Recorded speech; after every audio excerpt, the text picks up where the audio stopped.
Welcome to the Beltway Broadcast, the premier podcast for the workplace learning and talent development professionals of the Association for Talent Development's Metro DC chapter.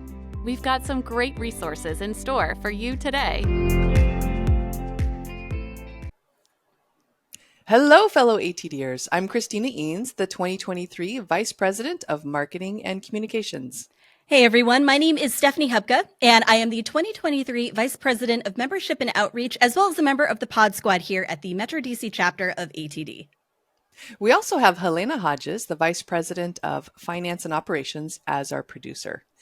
Today, we are happy to invite Timothy Clark. Welcome, Timothy. Thank you. Good to be here. Thanks for having me. Now, before we get into our topic, which I'm very excited about, on the 4 stages of psychological safety based on your book of the same title, can you share a little bit about your background with our listeners?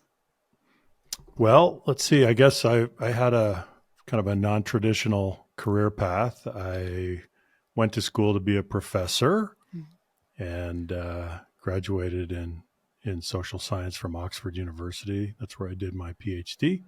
But then instead of going into a teaching position, I wasn't quite done with my dissertation, so I jumped right into a position in business and industry, actually heavy manufacturing, if you can believe that. Wow.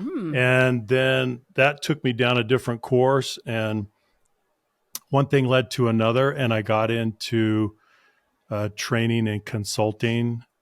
But I think it's been a good fit because of the research background. So, because for those of us in L&D, right, you have to be able to bridge between theory and practice. Yes, you have to be able to figure out what works and what doesn't work. Yeah. And so I think having experience as a line manager and then trained as a researcher was a good thing. So here I am. I love it. Well, and psychological safety is a hot topic. So can you That's what I've heard. Yes. It is a hot topic. That's been our experience. It's been our experience, yeah. So can you start with defining it and then maybe just an overview of the 4 stages and then we can dive deeper? Yes. Yeah. So let me take you back in history a little bit. So the concept of psychological safety was first introduced by the great American psychologist Carl Rogers in 1954. And he wrote an article called Toward a Theory of Creativity, which is brilliant, by the way. And for those who haven't read that article, you should go back and just grab a PDF of it and read it. It's incredible. So he put it on kind of the research agenda way back then, but it was slow to develop. And then it has exploded since the pandemic. Yes. And so here's the way that I define the concept. It is a culture of rewarded vulnerability. So what that means is that if we work together, if we interact together, actually in any social collective, human interaction is by definition a vulnerable activity. But we still have a choice as to whether we are rewarding or punishing each other's vulnerability as we interact. So psychological safety means that you are in an environment, you're in a culture where the prevailing norm is that I'm going to reward your vulnerability and you're going to reward mine. As it turns out, based on the empirical research that's mounting now, that is the single most important determining factor in the overall health and vibrancy of the culture.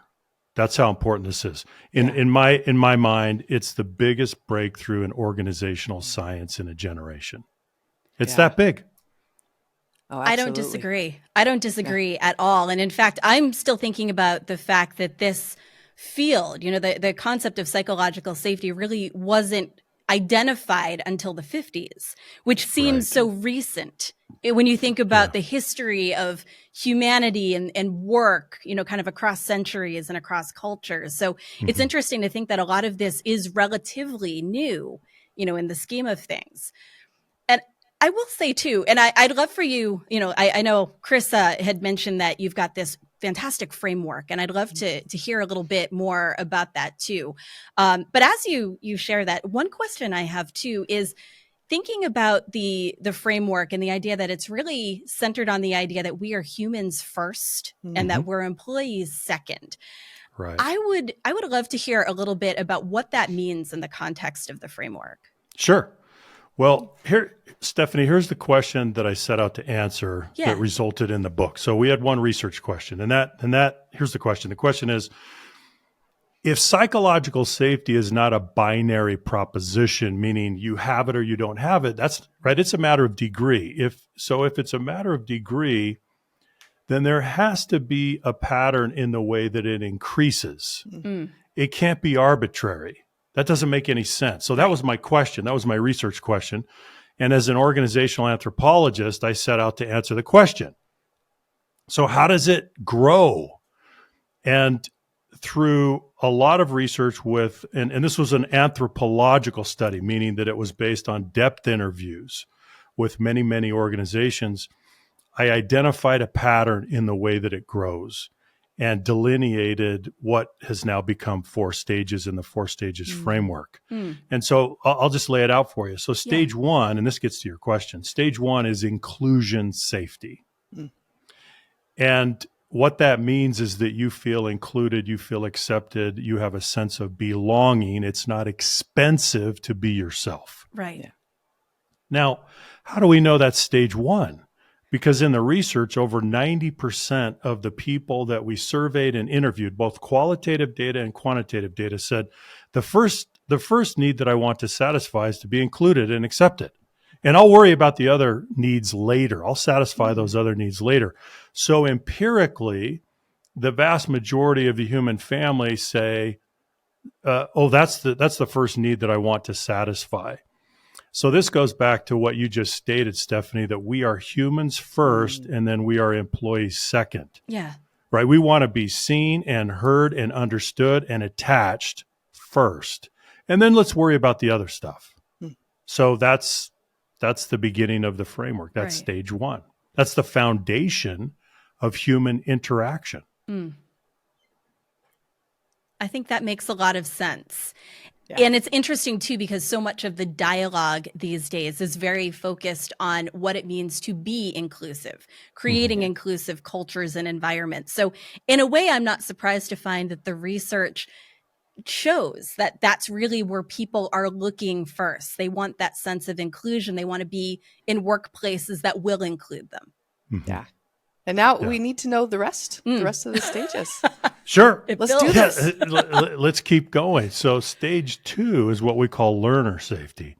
Yeah. And learner safety means that you feel safe to engage in the learning process without fear of being marginalized or punished or just negative consequences that come in the learning process. So if you think about vulnerability as it relates to learning, there's an entire subset of acts of vulnerability that are related to learning, such as what? Well, asking a question, saying, I don't know, maybe giving and receiving feedback. How about trying something new? How about making a mistake? There's this set of things related to learning, set of vulnerable behaviors related to learning. So stage 2 learner safety means that you can do those things and you'll be rewarded in the process consistently. Nice. And it satisfies a different human need. It's the need for growth and development and mastery. So we're in a different need category now. Absolutely. Yeah, and very much aligned with what we know to be true of adult learners. Yes. That's what we are looking for. So I'm, again, not surprised to see the trajectory, but it certainly makes a lot of sense. Yeah. Well, think about learning. What we know from research is that learning is both intellectual and emotional. It really is. And in the learning process, you cannot separate the thinking brain from the feeling brain, right? Yeah. So if you're consistently punished as you try to learn, then you become emotionally estranged and then cognitively impaired. Isn't that interesting? Yeah. So you're not going to be able to learn at capacity. But just reflect on your own life. That shouldn't come as a revelation, right? We know that. Right. Then I'm So guessing. should we keep going? Oh, yeah. I think we should. Yeah, Okay. absolutely. Let's keep going. Stage 3. Yeah. Stage 3 is contributor safety, which means that you feel safe and are given an opportunity to make a meaningful contribution. Now, what does that translate into? In real terms, it translates into an appropriate level of autonomy. Mm-hmm. It translates into role clarity. It translates into support and guidance. And what need are we satisfying now? We're satisfying the deep human need to make a contribution, to make a difference, to do work that matters, and to have an appropriate level of autonomy to go with that. Mm-hmm. So if we think back, stage 2, learner safety, is the stage of preparation. Yeah. Stage 3, contributor safety, is the stage of performance. So learning always precedes the creation and the contribution of value. Right. So we have to learn first. So those two stages, they go in a circle, right? They Yeah. cycle through again and I can again see and that. again. We never get off that, Right. which is beautiful. It is. So that's stage 3, contributor safety. Mm. Yeah. And then we'll go to the 4th stage. The culminating stage is challenger safety, which means that you feel safe to challenge the status quo, again, without fear of negative consequences, repercussions, reprisal, retaliation. Now, let's just think here for a minute, Chris and Stephanie. Stage 4, challenger safety. Let's think about the nature of vulnerability when you're thinking about challenging the status quo. What are you, maybe I can ask you a question. What are you worried about? If you're thinking about taking on the status quo, what are you worried about? I think you're Personally. worried about a lot. You're worried You're about worried your, about a lot. You're worried about almost everything. You're worried about your Yeah. reputation. Mm. You're worried about whether or not you'll be accepted, if your ideas will be accepted, how that will reflect on you and your professionalism. Mhm, I mean, mhm. there's a lot that will go through your mind when you're making a decision to stand up and challenge something that has been otherwise accepted by others. Yeah. I think so. I'm almost thinking about losing stage 1 if you're looking at the Yes. stages. Absolutely. Great point. Great Yeah. point. Losing stage 1. The nature, as we interview, as we do depth interviews with people, and we ask them, what are you worried about as you contemplate challenging the status quo? And it's what you said. It's status, it's reputation, it's personal standing, it's upward mobility potential, it's career growth. Yeah. It's their very job. They think their job might be on the line. Yeah. So think about the nature of vulnerability when we get to stage 4. Yet here's the paradox. Stage 4 challenger safety is essential for innovation Yeah. Yes. because innovation requires deviation Yes. every single time. Innovation requires deviation 100% of the time. So that means that we need an environment that will accommodate some level of constructive dissent. Right. And creative abrasion. We need to be able to take on the status quo, and that needs to be not only accepted but rewarded. So Yes. here's the paradox. We go into stage 4. People are very worried. They're doing the risk reward calculation about challenging the status quo. They're very worried about it. And yet the organization desperately needs them to challenge the status quo so that we can create this incubator of innovation. Right. Isn't that ironic? You don't Yes. you think? It is. Now, It's- can you have some of these do they build off of each other, or can you have like stage 1, 2, and 4 and not have 3, or 1, 3, and 4 and not have 2? I'm trying to think of past experiences I've been in, and I didn't feel like I had all of them, but Right. yeah. Well, Chris, that's a wonderful question. So we use a psychometric scale to measure the level of psychological safety in each stage for a team, and we measure teams all over the world. And we see different patterns, right? But the overall pattern is that there's a threshold requirement, for example, in stage 1 inclusion safety, to be able to go to stages 2 and 3 and 4. So there is to a certain extent, there's a linear progression. There's an accumulation as you go. For example, think about it. If you don't have stage 1 inclusion safety, and I've done many interviews with individuals, and I asked them, okay, if you don't have that, tell me about how confident you feel to learn, the self-efficacy that you feel about that, or to contribute, or to challenge the status quo. It's extremely low. So you can see there's this interdependency. Absolutely. Right? Yeah, I can see stage 1 is definitely the foundation for everything. Yes, it is. Yeah. It is. I have been in situations, though, where I felt maybe like I didn't quite have stage 3, but I could see maybe a threshold of it.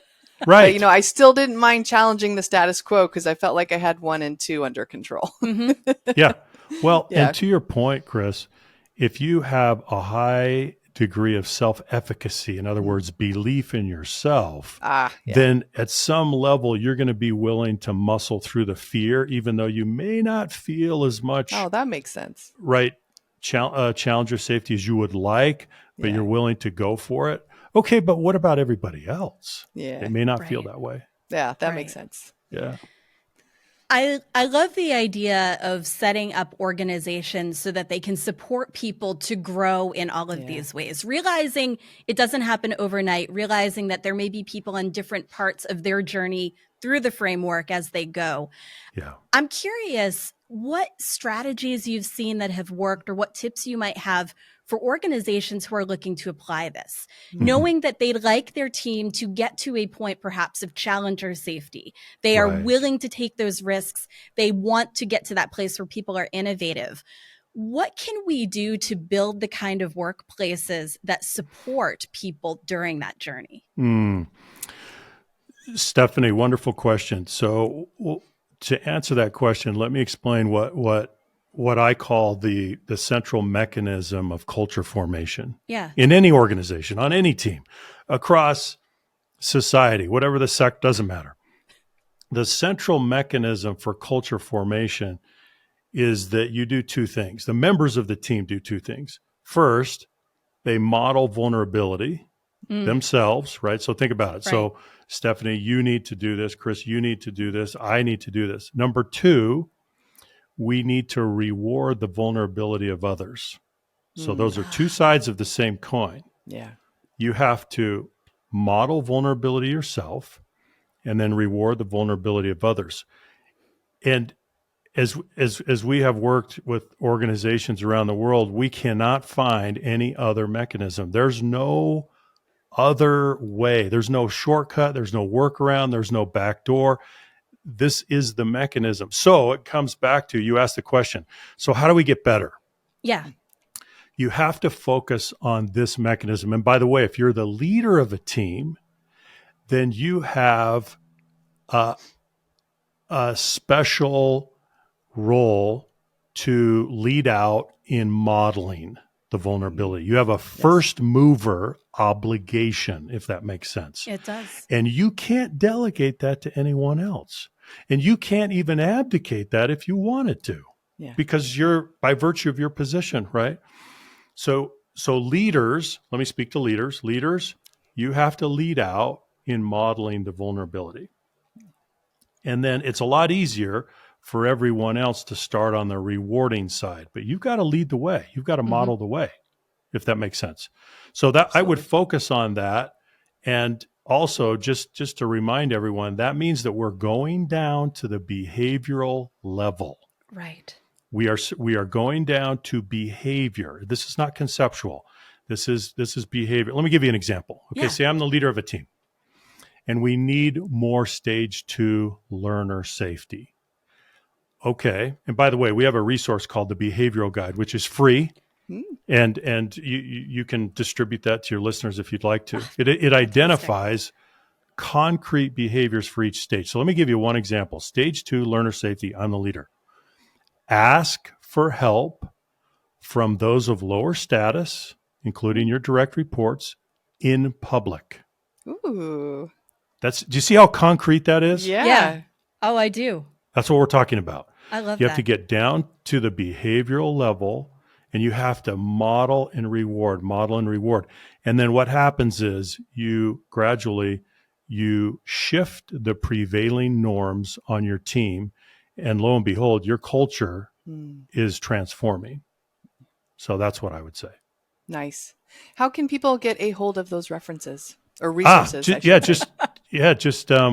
go to our website, LeaderFactor.com, and go to resources, and it's all there. There's a lot of free resources that are there, available to everybody.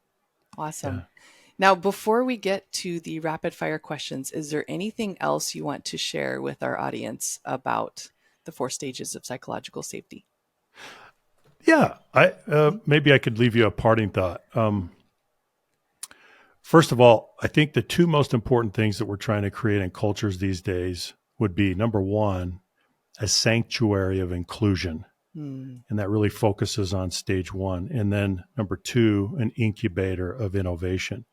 If you can create those 2 things and sustain that, you're going to create an amazing place to work, and you're going to create a place that has sustainable competitive advantage.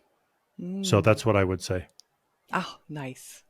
I think that is fantastic parting words to wrap up with.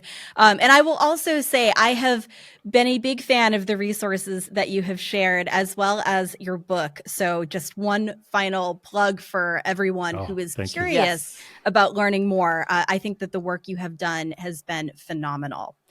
I am also very glad that we are not quite done asking questions of you yet. We love to wrap up our episodes with what we call our 3 rapid fire style questions. Each of these questions is designed for just a quick response, 60 seconds or less. Some people will say that they are the hardest questions that we ask, but we're going to leave that up to you to decide. So what do you think? Are you ready for a little rapid fire? Let's give it a shot. We'll give it a try. I like that. We'll see how we go. First question for you is, give us one book that everyone must read and why. That's a tough question. I know. Okay. It's a really tough question. And I would start with the 4 stages of psychological safety, of course. Yes. But I thought about what else I could share. And there's a book that I've recently read. It's called Belonging by Jeffrey Cohen. He's a psychology professor at Stanford. And I love that because he distinguishes among these 3 concepts of bias and prejudice and discrimination. And he says that bias is the thinking stage, and prejudice is the feeling stage. The emotional stage. Yeah. And then discrimination is the behavioral stage, where when you're going down the wrong path. Right? Does that make sense? Oh, yeah. So thinking, feeling, acting, bias, prejudice, discrimination, that linear pathway that takes us to places that we don't want to go. Yeah. The distinctions among those 3 concepts to me is crucial. And so as we're trying to become better human beings, and we're trying to strip ourselves of anything that's negative or destructive, I think it's a very helpful framework to go through, because we start with our thoughts and our beliefs, right? That's the realm of bias. And then we go to the realm of prejudice, where that turns into emotions and feelings. And then we go into the realm of discrimination, where that turns into behavior and actions. Yeah. So if we can work backwards and do some systematic reflection on how we're thinking about things, and maybe our socialization, our acquired socialization and our lived experience, we're better equipped to become more self-aware and to make unconscious bias become conscious, and then to move it out of the way. So I love that. Oh, I love that. Great recommendation. And I will say, I actually just ordered that book. Did you? A couple of days ago. It's not here yet, but you've convinced me that it needs to be the next one. We're on the same page. Thrilled. Oh my gosh. Well, that's fantastic news for me. So how about 2 more questions. Our next one for you, though. what is one tool that you can't live without? And you can define tool in any way that you'd like to. Okay. One tool that I can't live without. Yep. So I have many, many tools that I love, but this one is what, and it's just a conceptual tool that I can share with you. It's what we call the patterns of deflection, the 3 patterns of deflection.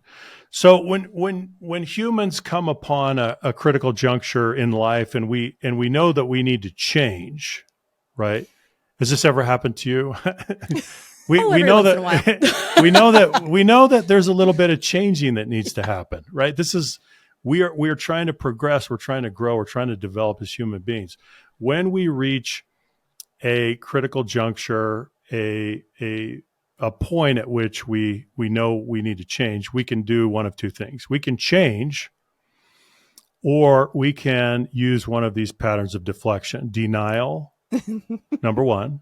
Blame, number 2. Excuse, number 3. So, and we've all taken those. We've all done all 3. Yes. Oh, right? for sure. But to bring it to a higher level of consciousness and just think about, what am I doing? Reflect, right? Take personal inventory unsparingly. Yeah. Am I moving into a pattern of denial or blame or excuse? Because often what it comes down to in life, the question of, do I advance or not, comes down to, what do I do at that fork in the road? Mm. Do I change? Do I take myself on, or do I self-medicate with one of these patterns of deflection? Yeah. And I know that's a little bit of strong language. It's true, though. Yeah. But it's true, because we have 2 choices. We can either change, or we can change our opinion or our belief about needing to change. You only got 2 roads. Right. Yeah. Right. And Yeah. we all face this again and again and again. So I think that's helpful. That's been very helpful for me.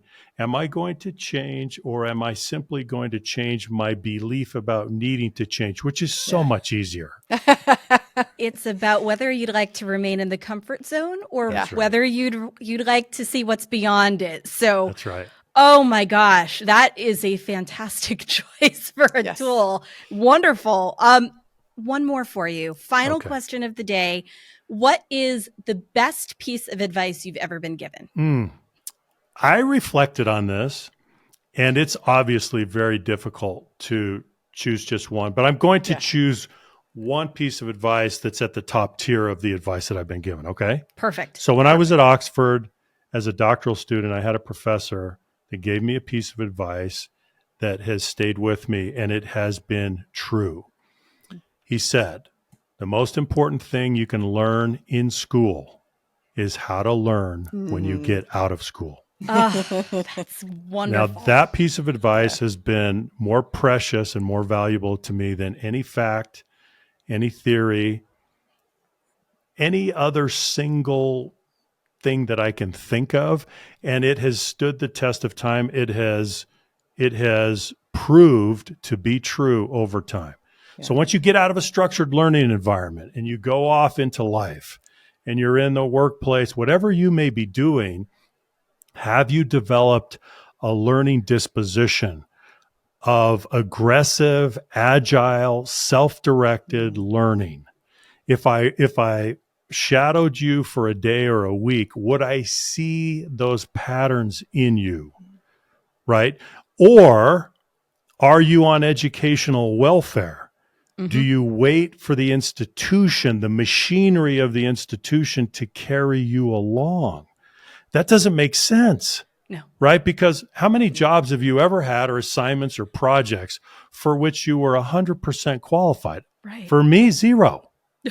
So every time I have to assess the situation, I have to identify the gaps, and then it's up to whom to close the gaps. It's up to me. It's not the institution's responsibility. I am primarily responsible for my own development. The institution will forever have a secondary role. Mm. So once you internalize that deeply, you're thinking, I think I need to figure out how to learn when I get out of school and keep it that way. Yeah. So that's my piece of advice that I would share. I love it. Well, and lots of learning for us. Which we greatly appreciate. Yes, which we greatly appreciate. And the audience. So, I mean, the audience, okay, y'all learned too. But all of us. We learned a lot. No. It's a lot of fun. Yes. Yeah. So thank you so much, Tim, for joining us today. This has been you're amazing. welcome. Thanks very much for the invitation. Oh. Well, and of course, we want to thank our audience. Before you go, we have a message from our producer, Helena Hodges. Are you a member of the Metro DC chapter of ATD? We have resources just for you. Go to dcatd.org and select the Members Only section of resources to access our digital library, member directory, and chapter documents. Want to network with other chapter members? Join the Metro DC chapter of ATD members on LinkedIn today.